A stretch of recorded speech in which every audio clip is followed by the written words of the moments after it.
Es Vicky Michan, presidenta del Grupo de Articultura Monte Sinai. A mi nombre y al nombre de Dina Saga, también presidenta del grupo, y de todas las integrantes de Articultura Monte Sinai, le queremos dar la bienvenida a Gania, ya porque ya son varias ocasiones en las que estás con nosotros compartiendo tus charlas, la verdad muy interesantes, muy sabrosas.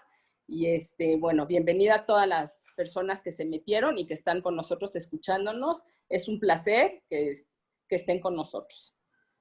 Bueno, me voy a dar a la tarea de leer la semblanza de Gania para poder dar comienzo a este viaje virtual a Turquía.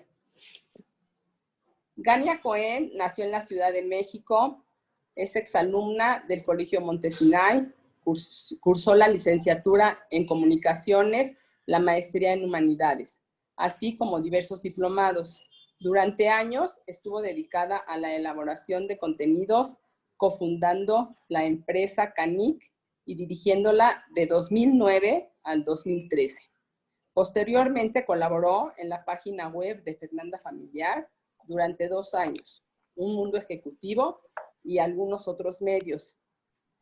Siempre ha sido una incansable viajera, pasión que comparte con su esposo y posteriormente con sus hijos.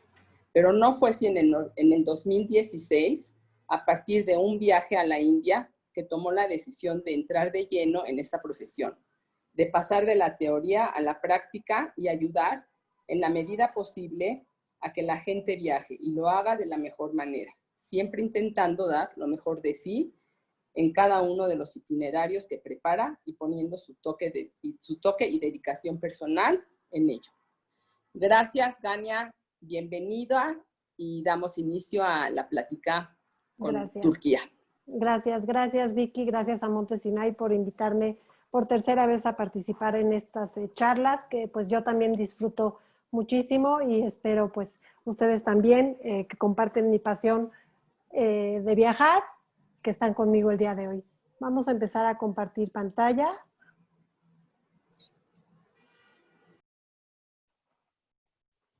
Ahí se ve, ¿verdad? ¿Bien? Sí. Perfecto. Bueno, pues bienvenidos a Turquía, a este viaje virtual, a esta hermosa tierra. Y obviamente, primero que nada, ¿por qué elegí Turquía? Se me hace una increíble mezcla entre lo antiguo y lo moderno, entre el oriente y el occidente, entre Asia y Europa, entre cristianismo y islam, y por los Turkish Delights. En este momento estoy segura que mi familia se está riendo, porque los Turkish Delights son los deliciosos dulces que venden en Turquía, pero un chiste interno familiar son los guapísimos turcos que siempre vemos cuando vamos a Turquía, y entonces nuestra señal secreta era: mira ese Turkish Delight, y bueno, también es uno de los motivos por lo que elegí Turquía. Les quiero leer una cita que describe muy bien lo que es esta increíble encrucijada en el mundo.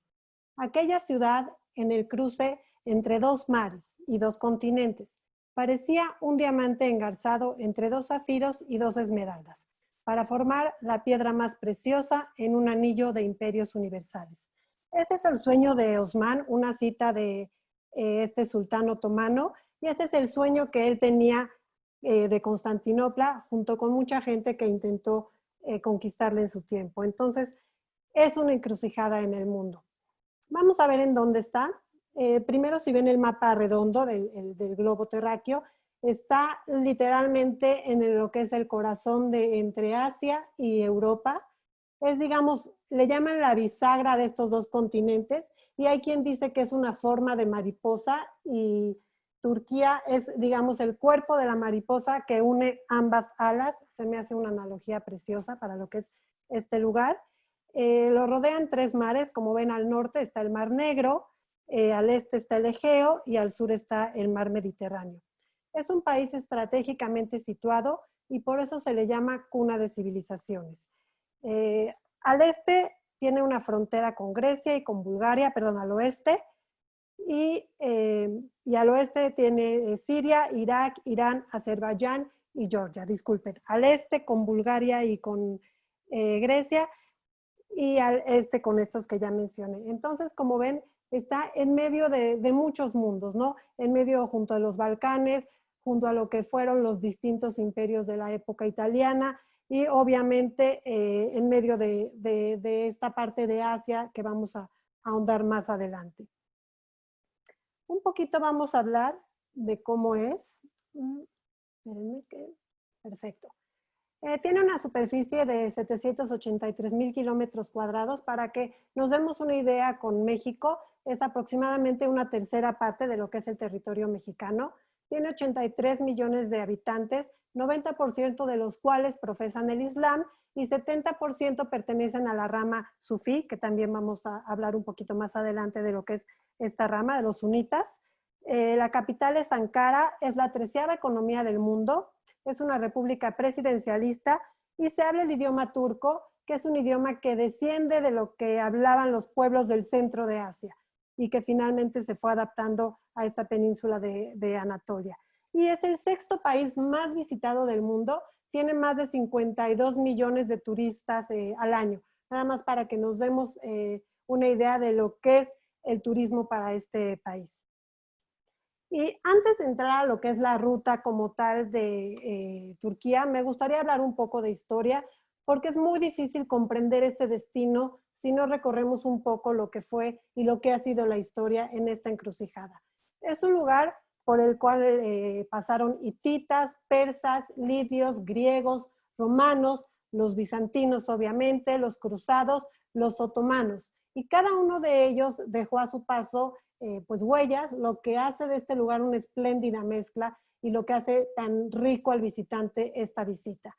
En 305 vamos a recordar que el Imperio Romano era muy grande. Entonces el emperador Diocleciano decide dividir el imperio en Oriente y Occidente por el tamaño. Ya era un imperio tan grande que ya era muy difícil dominarlo todo desde Roma. Entonces se divide en Oriente y en Occidente, con una capital en Roma y otra capital en lo que en aquel entonces se denominaba Bizancio. En 324, Constantino, influenciado por su madre Helena, se convierte al cristianismo, también con el afán de hacer una unificación de lo que es el pueblo, de tener una unión entre el pueblo, ¿no?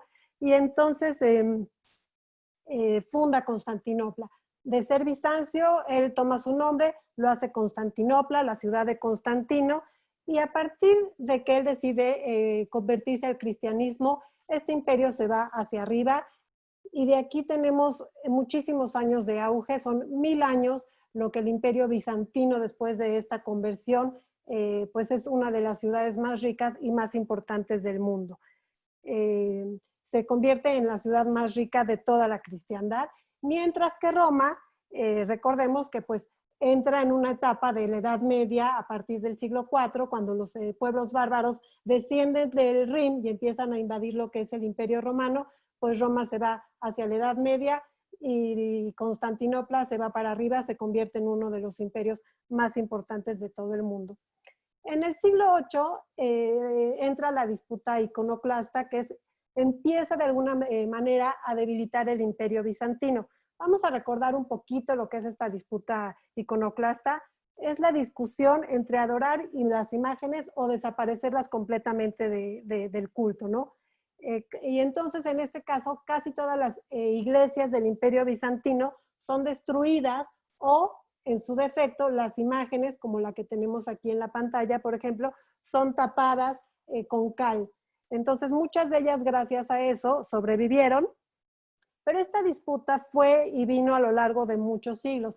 También por la disputa que había entre las cabezas de las iglesias. Recordemos que el oeste se queda con el cristianismo ortodoxo y el este quedó católico. Entonces también estas cabezas tenían disputas de poderes todo el tiempo.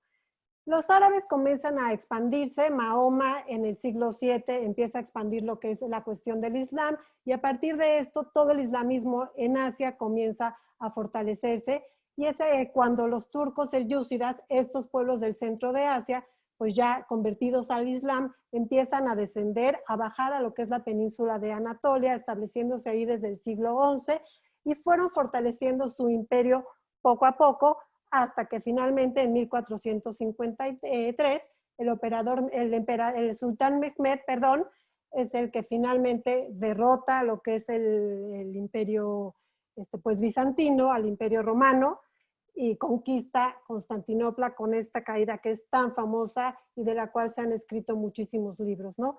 El emperador en aquel entonces, si mal no recuerdo, era Constantino XI, y él es el que finalmente pierde la ciudad a manos del Imperio Otomano, imperio que dura prácticamente casi 5 siglos, un imperio con muy buena administración, con muy buena riqueza, y es la época de los sultanes, de esta gran, digamos, ¿cómo se dice? Bueno, opulencia de los sultanes, ¿no? En 1923, finalmente tenemos lo que es la Turquía moderna, con Atatürk, Kemal Mustafa Atatürk, que Atatürk es literalmente el padre de los turcos. Y esto es porque el Imperio Otomano, los otomanos de aquel entonces, se alían con los alemanes para la Primera Guerra, para la Gran Guerra, pero bueno, sabemos el final de esta guerra, sabemos que los alemanes son derrotados, entonces el Imperio Otomano también se ve muy debilitado, y es así que los llamados jóvenes turcos toman el poder y se forma lo que es la República Moderna de Turquía, y se emite también la primera constitución con este señor cuya foto de Atatürk, que ahora les voy a enseñar quién es. Este señor es Atatürk, cuya foto se ve actualmente a lo largo y ancho de todo el país, porque los turcos lo consideran realmente el padre de la nación. Cabe decir que esta estatua está aquí en México, en Paseo de la Reforma, y es un monumento a Atatürk. Bueno, ya un poquito hablando dónde ir en Turquía, ya que entendimos un poquito de la historia misma que vamos a recorrer en el viaje virtual que vamos a hacer hoy. ¿Dónde ir en Turquía? Turquía es un país, no es tan gigante, como que tiene diversidad enorme de lugares y de cosas que ofrecer al turista. Tiene historia, tiene arte, arquitectura, lugares antropológicos, playa, naturaleza, gastronomía, diversión. Es muy difícil realmente abarcarlo durante un viaje corto. Tienes que tener por lo menos 3 semanas si quieres abarcar todo lo que es una buena ruta en Turquía. Pero bueno, bien vale la pena hacerlo, y ahorita les voy a mostrar algunos de mis lugares favoritos en el país. Obviamente, pues la entrada a Turquía, el aeropuerto principal, el aeropuerto internacional, es Estambul. Y yo lo que hice para esta presentación es dividir Estambul en etapas cronológicas para entender un poquito todo lo que se ve en esta increíble ciudad. Esto es un poco de la época de los romanos. Es el antiguo, bueno, aquí no sé si, me imagino que está a su izquierda también, es el antiguo hipódromo de aquella época. Está construido en 330 por Constantino, siendo después del Circus Maximus de Roma, es el segundo hipódromo más grande del mundo. Tuvo capacidad en aquel entonces para más de 30,000 espectadores. También de esta época se ve el obelisco de Teodosio, que es un monumento que tiene más de 3,500 años y que se cree que es el monumento más antiguo de Estambul. Y un poquito más adelante, se alcanzan a ver aquí en la parte del hipódromo, un poquito más adelante está la famosa columna serpentina. Esto es un poquito lo que hay de aquella época, no hay mucho más, pero es una manera cronológica de entrar a Estambul. Y bueno, obviamente después tenemos lo que hay del Imperio Bizantino.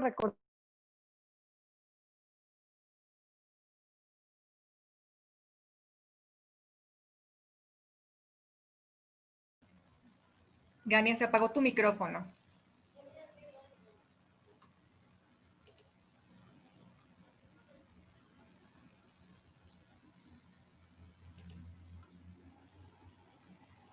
Gania, hay que prender tu micrófono, por favor.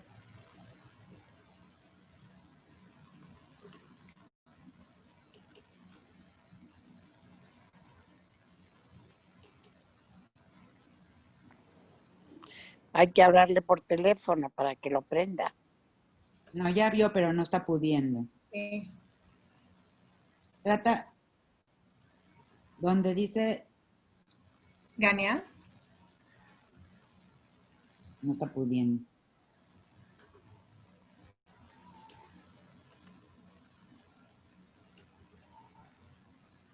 A un ladito a la derecha ahí hay 3 puntitos. Sí, a ver un momentito, ya está tratando ella, a ver si... Ujú.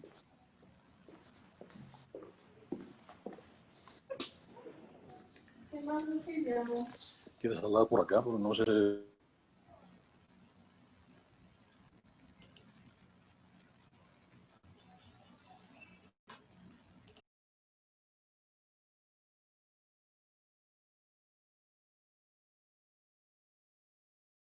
Necesito mover el mouse.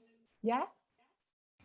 Ya, una disculpa. Ya se escucha. Sí, es que el mouse se me trabó por alguna razón. Discúlpenme, me regreso un poquito. Sí, gracias. ¿Ya ven cómo sí necesito a mis técnicos? Ok, empecemos con el Estambul bizantino. Ok, va, ahí nos quedamos. Ok, no sé hasta dónde me oyeron, les decía yo que el Imperio Bizantino duró 10 siglos, fueron 1000 años de esplendor del Imperio Bizantino, y lo principal, digamos, el monumento más emblemático de esta época es Hagia Sofía o Santa Sofía. Este es un gran símbolo de la ciudad por todo lo que representa y por todo lo que ha sido a lo largo de los siglos. Es una construcción original del siglo IV, de la época de Constantino, pero en aquel entonces esta construcción era de madera. Y a raíz de un incendio, pues se quemó y fue reconstruida en su forma actual hasta el siglo VI por Justiniano. Pero lo interesante, y esto les va a gustar, es que Justiniano hizo esta Hagia Sofía con la intención de superar el templo de Salomón en Jerusalén. Esa era su visión. Y pues no sé si lo logra o no, el caso es que tardaron 5 años en construir Hagia Sofía y fueron 100,000 obreros los que participaron en su obra. Y me gusta mucho este lugar No, ya no. en el sentido de que narra la historia de lo que es Estambul. Este lugar fue 10 siglos perteneció a lo que fue la época cristiana, y después durante 5 siglos fue una mezquita, y después durante un siglo fue un museo. Y pues ahora, a partir de julio de verano, de julio del 2020, el presidente Erdogan decidió que esto ya no va a ser un museo, que va a volver a ser un lugar de culto, que se va a volver ahí a rezar, a funcionar como mezquita. Entonces esto ha causado muchísimo revuelo en lo que es el ámbito internacional, pero bueno, por eso me gusta este lugar en ese sentido, porque es muy simbólico de lo que es la historia de Estambul y la historia de Turquía en este sentido, ¿no? Marca el comienzo del periodo bizantino y marca el comienzo también del Imperio Otomano, y arquitectónicamente hablando es muy famosa por su domo, que también marcó un hito en la historia de la arquitectura mundial. Entonces, definitivamente es lo primero que tenemos que visitar cuando llegamos a Estambul. Luego tenemos estas maravillosas, la cisterna.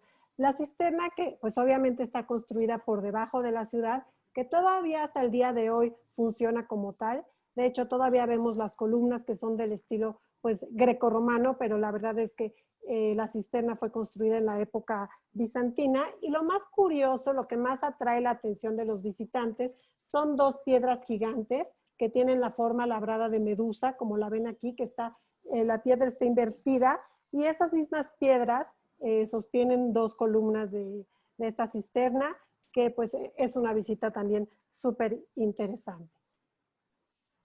Y no podemos dejar fuera en esta época el museo, actualmente museo de San Salvador Incora. Este museo, que es, como vemos, mucho más humilde de lo que son las grandes mezquitas, también fundado como iglesia en el siglo IV y transformado en mezquita con el Imperio Otomano. No sé si alcanzan a ver ahí el minarete que se le agregó posteriormente, pero lo más importante de visitar este lugar son los frescos y los mosaicos, que están sumamente bien conservados gracias a que fueron cubiertos con cal durante la época del Imperio Otomano. Entonces, cuando quitaron la cal y cuando reconstruyeron todo esto, pues se dieron cuenta de que los frescos y los mosaicos estaban prácticamente impecables. Entonces es una visita también muy interesante para entender más de lo que fue el esplendor de esta época. Y pues obviamente ahora llegamos a lo que es el Estambul otomano, las obras de alguna manera más nuevas que tienen en Turquía a partir del siglo XV. Es la época de los grandes sultanes y Sulaimán el Magnífico es uno de los sultanes más importantes.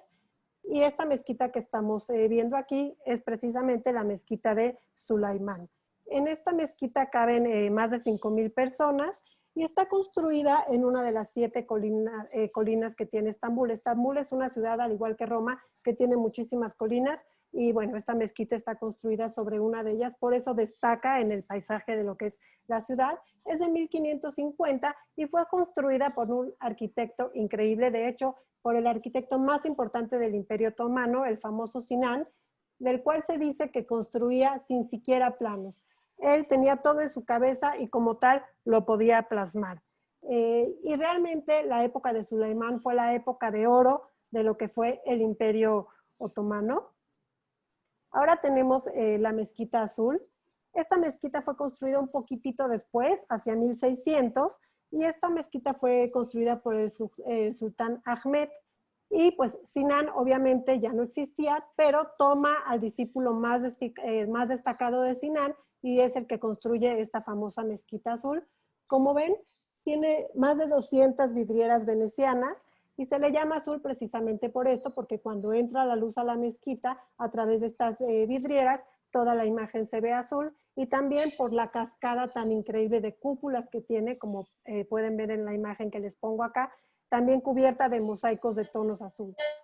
Otra característica muy importante de esta mezquita es que es la única mezquita que tiene 6 minaretes. Entonces, se detecta muy fácilmente en el paisaje estambulino. Y por último, bueno, por penúltimo de esta época, tenemos lo que es actualmente el Museo de Topkapi, que fue construido como la sede administrativa del Imperio Otomano, pero actualmente es, yo creo, que el museo más importante de toda Turquía. Ocupa una zona de 700,000 kilómetros cuadrados y está rodeada por 5 kilómetros de murallas. Entonces es un lugar gigante, obviamente pues se visita por partes. Tiene una de las colecciones más importantes del mundo, después de la de Habsburgo y después de la de los zares. Es la colección más importante del mundo, aunque solo se exhibe, por lo mismo de su grandeza, el 10% de la misma. Y 2 de las piezas emblemáticas de este museo se las puse aquí. La famosísima daga, como ven, tiene unas esmeraldas impresionantes, cubierta de brillantes. Y arriba está el famoso brillante de 86 quilates. También en este museo hay muchas reliquias de todas las religiones, obviamente reliquias del Islam y también judeocristianas. Dicen, yo no sé qué tan cierto sea, pero ellos presumen que tienen la espada de David, el bastón de Moisés y el turbante de José. Entonces, pues bueno, otra de las visitas obligadas de la ciudad. Y para terminar con el Imperio Otomano, tenemos el increíble Bazar de Turquía. Bueno, quien no conoce este bazar, de verdad, es una joya. Es de la época otomana, está también construido entre los siglos XV y XVI. Es un bazar gigante, techado, de los más grandes en su tipo, y en el que encontrarás literalmente de todo, desde comida hasta especias, hasta joyas, oro, artesanía, tapetes. Y la verdad, lo más padre de este lugar es irlo recorriendo y cómo los turcos, nada más de verte, saben que eres mexicano y te empiezan a hablar en español y a venderte y las negociaciones. Yo, de hecho, esta chamarra que me puse hoy, pues es de ese bazar. Ya tiene sus añitos, pero la verdad es que le tengo un cariño muy especial y todavía está buena. Y pues vale la pena ir ahí con tiempo y con ganas de comprar porque es un bazar espectacular. Estambul es inacabable, es enorme. La verdad es que me tendría que yo quedar un par de horas por lo menos para explicarles todo lo que hay en Estambul. Básicamente es el recorrido que yo sugiero, pero también se puede visitar, digamos, la colina de Pierre Loti, que tienen aquí en la imagen. Esa es la colina desde la cual se ve una vista muy, muy bonita de la ciudad. Y está en una zona un poquito más fundamentalista, entonces a lo mejor hay que ir un poquito más tapado de lo normal, pero bueno, se puede ir sin ningún problema. También el Palacio de Dolmabahce, que es una belleza, la Torre de Gálata, a la cual se sugiere ir al atardecer, porque desde esas alturas de esos balcones se puede ver todo lo que son las confluencias del Bósforo, ¿no? Y puedes ver el Cuerno de Oro, el famosísimo Cuerno de Oro de Estambul. Entonces se sugiere hacer ese paseo. También se puede rentar una lancha, un yate privado y dar un paseo por el mismo Bósforo. La verdad es que la ciudad desde el agua se ve muy diferente. El paisaje estambulino cambia muchísimo desde el mar y las fachadas de los edificios también se ven muy bonitos. Se puede visitar también lo que es la Plaza Taksim, toda la zona peatonal y comercial alrededor de ella, que también es súper interesante. Hay excelentes restaurantes a lo largo y ancho de toda Turquía, pero obviamente en Estambul en especial. Mucha vida nocturna, lugares trendy, modernos. Entonces, pues una ciudad que vale muchísimo la pena. Te puedes pasar ahí fácilmente una semana y no acabas de recorrerla. También por allá hay algunos vestigios de lo que fue la famosa muralla del Imperio Bizantino. Casi ya no hay nada de ella, pero bueno, quien esté interesado puede visitar también lo que fue la muralla tan imponente que rodeaba al Imperio Bizantino. Y bueno, salgamos ahora de Estambul y vayamos a la increíble Capadocia. Capadocia ya está en lo que es el centro de la península de Anatolia, y Capadocia se caracteriza por las formaciones geológicas que tiene. Estas formaciones son únicas en el mundo. Si alcanzan a ver las imágenes, parecen como chimeneas. De hecho, es un lugar patrimonio de la humanidad desde 1985 y se pueden visitar los diferentes valles porque la ciudad o la zona está dividida en valles. Se pueden visitar también zonas donde se produce vino, donde se produce aceite de oliva, y Capadocia es una visita súper obligada cuando viajas a Turquía. Otra cosa importante que hay que visitar en Capadocia y por la cual también es reconocida a nivel mundial, esta ciudad tiene en el interior, por lo mismo de sus formaciones, tiene muchísimas cuevas. Y los primeros cristianos, en los primeros 3 siglos del cristianismo, del siglo I al siglo IV, hasta que literalmente Constantino se convirtió al cristianismo, estos cristianos se tuvieron que ocultar al principio porque el Imperio Romano no estaba de acuerdo con el cristianismo, de hecho los perseguía, y estos cristianos, primeros cristianos, se ocultaron mucho en lo que son las cuevas de Capadocia. Entonces Capadocia está rodeada de muchos frescos que están todavía muy bien conservados. Yo me imagino que porque están pues en cuevas a la sombra. Entonces las visitas a los frescos es algo muy, muy interesante que se puede hacer en esta ciudad y que se debe de hacer en esta ciudad. Y ahora déjenme mostrarles el highlight de Capadocia. Obviamente el viaje en globo.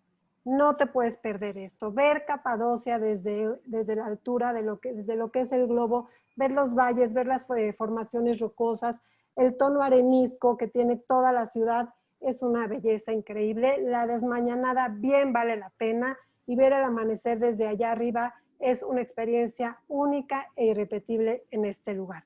Súper, súper recomendable. Y bueno, ahora permítanme llevarlos a Éfeso.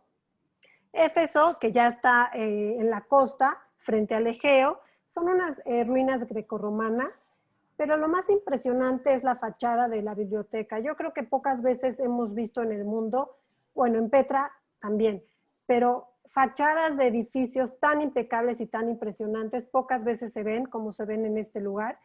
Esta biblioteca fue hecha por el hijo del cónsul Celso, fue hecha en honor a su padre. De hecho, Celso está enterrado ahí en esta biblioteca. Y es la tercera biblioteca más grande de la época, después de la de Alejandría y la de Pérgamo. Entonces, pues nada más imaginar el esplendor de lo que fue esto ya es una cosa maravillosa. También en Éfeso se visita lo que son las ruinas del enorme Coliseo, y también hay una avenida por la que puedes transitar. Es una visita muy interesante, pero también a veces debo decir que muchos barcos tienen Éfeso en la ruta. Entonces, si no puedes hacerlo por tierra, en algún momento alguno de los cruceros pues puede parar allá, también se puede hacer. Y uno de mis lugares preferidos en Turquía es este. Pamukkale realmente es una belleza. Es un lugar célebre por sus aguas termales, ricas en minerales, y lo que sucede con estos minerales es que se han ido petrificando con los años. Y entonces han ido creando estas impresionantes albercas en forma de terraza, en color blanco, y blanco gracias a los depósitos de calcio que tienen. Y entonces se forman estas como terrazas, que ahorita les voy a poner otra imagen donde se ve más claro, con agua color turquesa, y realmente tú puedes ir descendiendo la montaña y puedes también meterte en estas aguas, puedes nadar en ellas si tú quieres, y es un paseo precioso. Como se ve en la imagen, así se ve en vivo. Es un lugar realmente increíble. A lo mejor sí te toma un día de viaje llegar allí, pero bien vale la pena porque es algo que pues nada más lo ves acá, ¿no? Y bueno, ya que estás por acá, Pamukkale colinda con otra ciudad de la época griega que se llama Hierápolis, y también se incluye la visita a Hierápolis cuando vas a Pamukkale. Y ahora llegamos a Bodrum. ¿Qué es Bodrum? Bodrum es una pequeña península en el suroeste de lo que es Turquía, y es una península preciosa porque está rodeada por lo que es el Egeo. Tiene unos hoteles preciosos, playas increíbles, restaurantes. Es un lugar maravilloso para terminar un recorrido, para descansar de él. Hay que ir en temporada porque Bodrum cierra en algunos meses, en temporada baja y en temporada fría está cerrado, pero yo siempre sugiero al finalizar un viaje a Turquía terminar en un lugar como este, o si tienes un viaje largo, meterlo en el medio.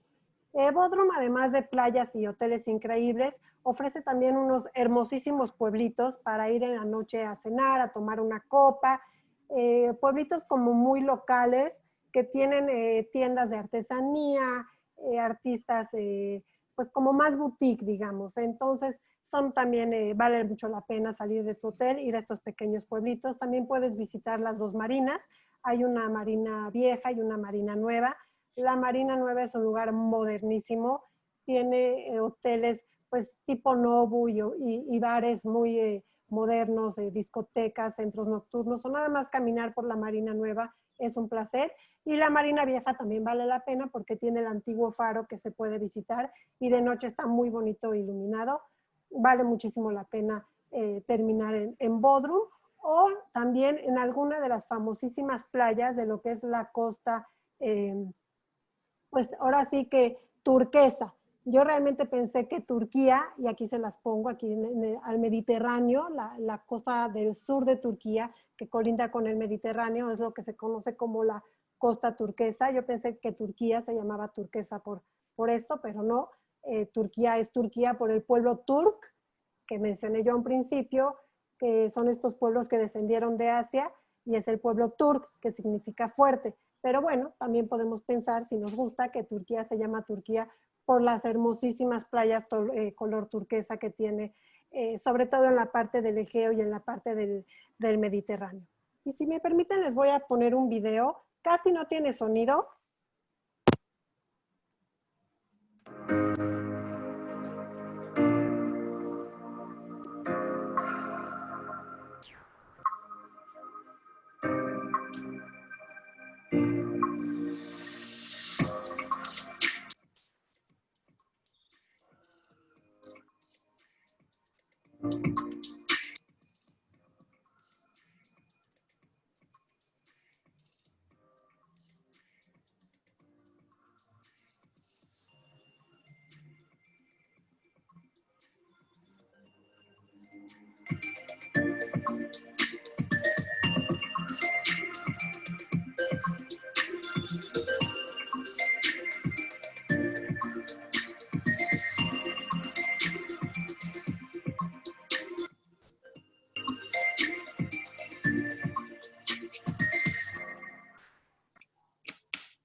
Corto que la Oficina de Turismo de Turquía tiene. De hecho, debo decir, no sé si valga la pena mencionar esto, pero la Oficina de Turquía de Turismo ha hecho un gran trabajo. Es un país que tiene muy buena atención al turista, siempre está presente en las ferias, tiene excelentes operadores.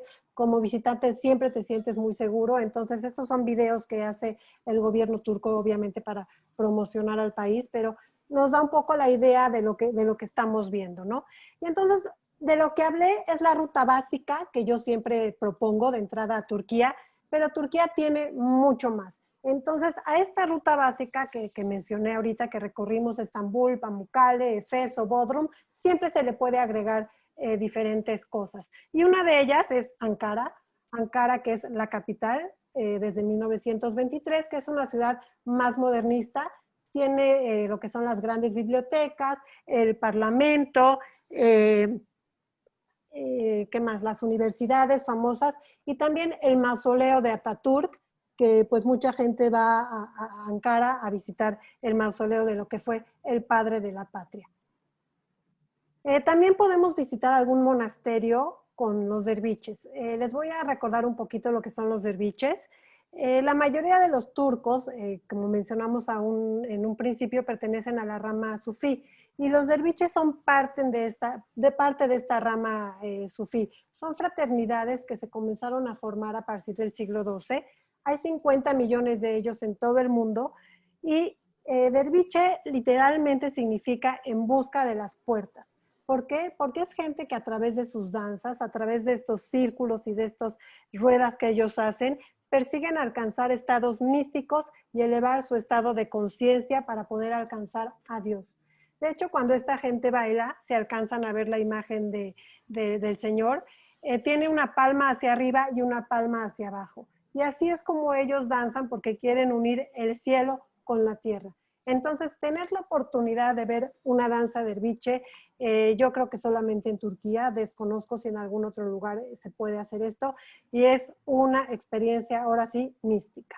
Vale la pena hacerlo. Otro lugar que se puede visitar es la ciudad de Bursa, una ciudad al noroeste de Turquía, y se le llama la capital otomana. Tiene todavía muchas construcciones muy importantes de la época otomana. Una de ellas, una foto que pongo acá, es la Mezquita Verde. Y también otro atractivo de esta ciudad es el mercado de la seda. Esta ciudad estaba en lo que era la encrucijada de la ruta de la seda y entonces todavía tiene como vestigios este mercado que se llama Kosahan, que es un mercado de seda al cual todavía puedes ir y comprar distintas mercancías. Y si alcanzan a ver el paisaje de Bursa, es un paisaje nevado y tiene montañas muy cerca en la cual se puede esquiar en tiempo de invierno. Es el lugar al que los turcos van a esquiar. Entonces, pues también se puede incluir Bursa en el paseo. Ahora, me quiero ir a otra zona completamente distinta de Turquía. Vámonos completamente al sudeste, literalmente a lo que es la frontera con Siria. Y aquí se puede visitar este lugar que se llama Göbekli Tepe. Este lugar que es un antiguo santuario y se dice que es el primer templo del mundo. Es un lugar descubierto hace muy poco tiempo, entonces todavía los arqueólogos están trabajando, pero se piensa que estas construcciones son 7,000 años antes de las pirámides de Egipto y todavía anteriores a lo que es Stonehenge. No sé si están familiarizados con Stonehenge, estas formaciones de piedras gigantes que están en el Reino Unido. Entonces se cree que Göbekli Tepe es todavía anterior. Dicen, si se logra corroborar esta teoría, es que en este lugar nace realmente lo que es la conciencia de lo sagrado y de aquí se partió a lo que es la chispa de la civilización. Entonces es un lugar que puede llegar a ser muy emblemático en la historia del mundo, aunque repito, todavía los arqueólogos están trabajando en ello. Otro lugar que puede visitarse es el famoso Monte Nemrut, un monte de más de 2,000 metros de altura, una montaña realmente alta, y es un lugar que es una tumba, templo y casa de los dioses de la época helenística. Como ven en la primera foto que pongo, hay 5 estatuas gigantes de piedra caliza y hay varias cabezas, monolíticos enormes, tallados, y se ve que estos lugares son de la época todavía, pues de la época helenística, de la época de los griegos, de antes de la era. Entonces es un lugar también emblemático en Turquía. Y también les quiero presentar la ciudad de Mardin. Esta ciudad que ya prácticamente está en la frontera con Siria, de hecho hay lugares de Mardin de los que ya se puede ver, vislumbrar lo que es el otro país. Y Mardin se considera que es una ciudad fortaleza. Es una ciudad súper bien conservada.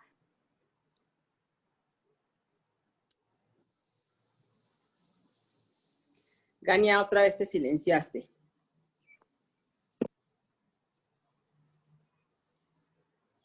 No se escucha. Paciencia, paciencia. Un momentito, por favor.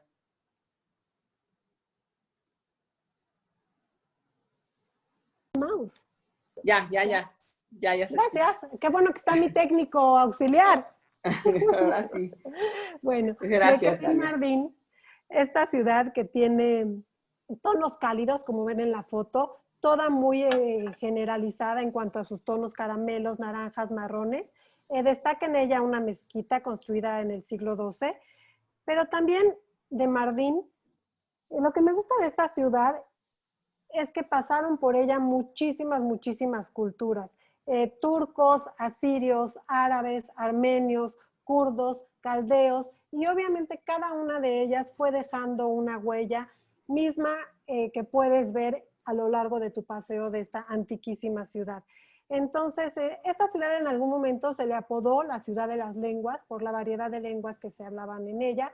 Obviamente hoy en día solamente se habla el turco y árabe en su mayoría, pero bueno, creo que aunque no es una ciudad que normalmente está en los circuitos regulares de visita de Turquía, creo que es una ciudad que si se puede y se visita la otra parte, la que está más hacia el este de lo que es el país, vale la pena visitar. Ahora bien, pues ya saben que no me gusta terminar ninguna presentación si no hablo de gastronomía, y Turquía es un deleite para los sentidos y para los comelones como somos todos nosotros. La comida turca se caracteriza por el uso de especias, de verduras, de carnes, es muy abundante en aceite de oliva, se utiliza mucho lo que es el yogurt, los lácteos. Es una gastronomía muy equilibrada y muy sabrosa realmente, combina elementos del Medio Oriente y elementos de la comida mediterránea. Realmente nosotros estamos muy familiarizados por nuestra herencia también con este tipo de comida, pero los turcos siempre tienen un plus. La verdad es que es gente súper espléndida, los buffets te los montan como si no hubiera un mañana. Los postres, el knafe, las borrecas, los dulces de sémola. Puedes ir tú por cualquier parte del país y pararte en cualquier tiendita y comprar un Turkish Delight, ahora sí, y bueno, es una delicia, ¿no? Ahora hablemos un poquito de cuándo y cómo ir. Recuerden que siempre las fechas para ir a estos lugares son entre mayo y octubre. Es un lugar donde sí llega a hacer frío, lo que es noviembre, diciembre, enero, febrero, pues sí llega a ser frío y las zonas de la playa no se pueden visitar. Entonces, pues, entre mayo y octubre, lo que es julio y agosto, temporada alta, suele haber mucha gente. Entonces, si tú puedes ir un poquito antes o un poquito después, pues mejor. Siempre procurar tomar un guía en español. La verdad es que hay excelentes guías en español. Siempre tener tu chofer, porque Estambul principalmente es una ciudad complicada, no es muy fácil moverse. Y sí se habla inglés, pero solamente en los lugares turísticos. Digamos que la mayoría, el grueso de la población, los jóvenes sí, pero lo que es el grueso de la población prácticamente no habla inglés. Entonces, siempre tener quien te lleve y te traiga. Tomar en cuenta que en alguna de las visitas habrá que cubrirse un poquito, pero en general los turcos son bastante light en este sentido, es gente bastante tranquila. Sí son musulmanes, pero bueno, son bastante moderados, ¿no? Y como les mencioné a lo largo del recorrido, pues hay excelentes lugares de noche, si se puede y se pretende visitar estos lugares, pues sí, hay que llevar ropa para ello. Si me permiten, quiero aprovechar el foro y decirles que en la agencia precisamente estamos rifando dos viajes muy importantes. El 6 de octubre con los premios de la Lotería Nacional. El primer lugar, el premio mayor, se va 10 días a la India y el segundo lugar se va 8 días a Turquía. Entonces, todavía tenemos algunos boletos. Si alguien está interesado, por favor, no duden en contactarse conmigo. El boleto cuesta 2,000 pesos e incluye todo lo que son los servicios terrestres, algunas comidas, todos los desayunos, todos los paseos. No incluye lo que son los vuelos internacionales. Y estos viajes están planeados para cualquier fecha del 2021. Sí aplican algunas fechas que no por temporadas altas, pero bueno, si alguien quiere, creo que vale la pena echarse una rifa de estas. Por favor, contáctenme si alguien quiere algún boleto. Y quisiera yo finalizar esta presentación, creo que estuvo muy breve, no sé por qué, con algunas fallas técnicas, pero bueno, quiero finalizar con una cita de Orhan Pamuk, el premio Nobel del 2006, que dice así: en realidad, nadie sabe que está viviendo el momento más feliz de su vida mientras lo vive. Entonces, pues bueno, la verdad es que no sabemos qué momento estamos viviendo, estamos un poco sacados de nuestra órbita, digámoslo, pero no por eso dejemos de disfrutar. Y si se puede, pues seguir haciendo estos viajes virtuales y por lo menos despejarse un rato e irse con la cabeza y con el corazón a otro lugar. No me queda más que decirles Teşekkür ederim, muchísimas gracias por su atención, gracias al comité por invitarme y darme la oportunidad de conectarme con todos ustedes. Gracias. Gania, Muchas es lo que te iba a gracias. decir tú. Es lo que te iba a decir, es tu teléfono. Bueno, la verdad es que nos hiciste ahora sí que un recorrido súper completo y no te mortifiques. Las pequeñas fallas, bueno, las estamos viviendo día a día hoy con estos nuevas maneras de estarnos comunicando, pero todo se soluciona y no pasa nada. No pasa nada. La verdad, lo diste súper completo. Ahora sí que nos llevas a recorrerlo súper completo. La verdad, un país con mucha cultura, bello, con mucha historia, con mucha comida deliciosa. Y bueno, no me queda más que a nombre de Dina Saga como presidenta de Arte y Cultura, del mío, Vicky Michan también como presidenta, y todo el grupo de Arte y Cultura, darte las gracias por la generosidad de darnos tu tiempo, tu espacio, tu charla, siempre tan amena, siempre tan culta, tan preparada, que te preparas para platicarnos. Y gracias, Vicky. Muchísimas gracias por todo, Gania. Quiero recomendar, si me permites, perdón, hay una Sí. serie en Netflix que se llama La caída del Imperio Otomano, si a alguien le interesa el tema. Y bueno, ya no mencioné, lo olvidé por alguna razón, el desafortunado evento del genocidio armenio, el cual sucede entre 1915, entre el 15 y el 17, en el ámbito de la Primera Guerra Mundial, que es algo que todavía el gobierno turco trae ahí pendiente, el genocidio de los armenios, que en estos años pues se dice que mataron a aproximadamente 2 millones de armenios fueron masacrados. Y también hay una película en Netflix que narra este triste episodio, se llama La Promesa. Si a alguien le interesa, también vale la pena verlo. Entonces, La caída del Imperio Otomano y La Promesa en Netflix, que trata del genocidio de los armenios. Creo que ambos valen la pena. Gracias, Gania. Bueno, pues tenemos en el chat muchas felicitaciones. Te agradecemos, como dije, de tu tiempo, toda esta aportación tan sabrosa que nos hiciste favor de compartirnos. Que Dios te bendiga como siempre. Estaremos en contacto y a ver si seguimos haciendo más viajecitos virtuales ya para después de las fiestas. Sí. Ahora sí para viajar en serio. Para viajar, ojalá, primero Dios. Bueno, Turquía estuvo abierto, Turquía está abierto, la verdad nunca cerró a mexicanos. Sí tuvimos algunas gentes que se animaron y fueron a Turquía ahorita durante la pandemia. Entonces, pues, siempre hay que buscarle por dónde. Bueno, gracias, Gania. Gracias. Muchísimas gracias. Gracias a todos por acompañarnos. Muchas gracias a todos. Nos quedamos, Gania, Rosy y yo, por favor. Gracias a todos. Buenas